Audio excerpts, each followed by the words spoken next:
wanted to take a couple of weeks and stay away, stay out of the fight. Really, I didn't handle it so well.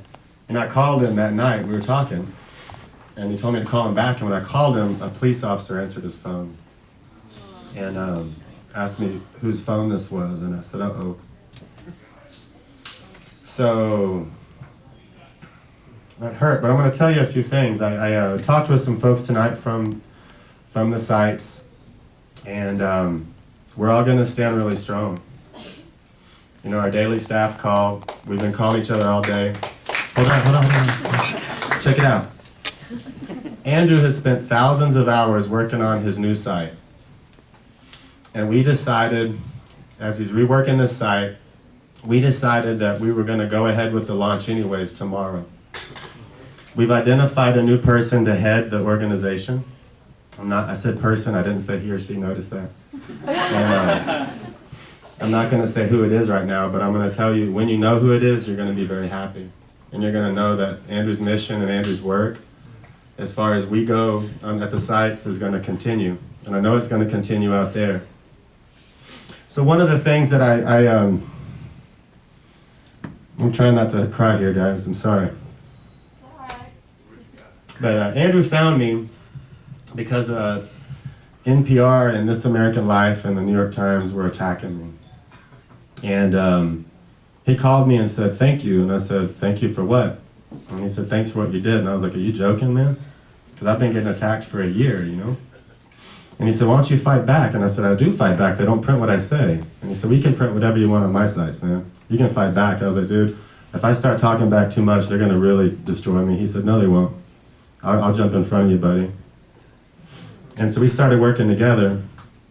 And I met a lot of really neat people. I met Matt Batum and Anita. And pretty much all my friends right now I met through Andrew.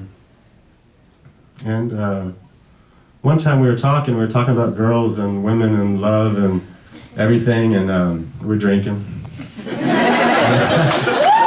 And he said, "What?"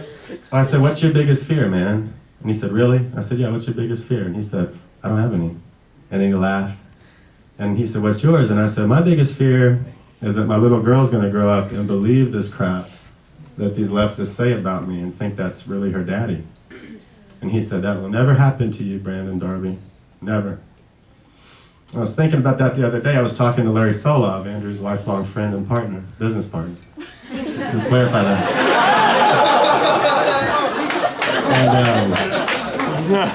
And Larry was upset, and he said, "You know, I'm just devastated that these people are saying these mean things, you know?"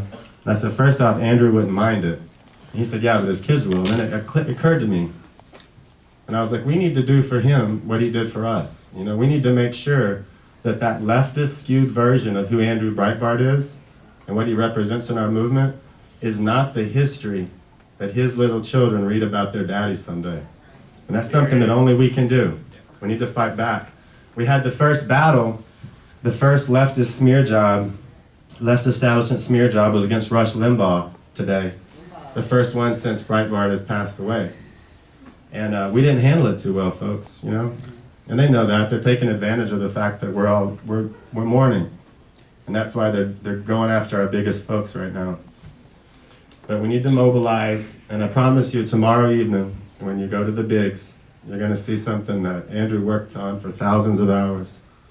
And we're going to go ahead with what he wanted. Thank you.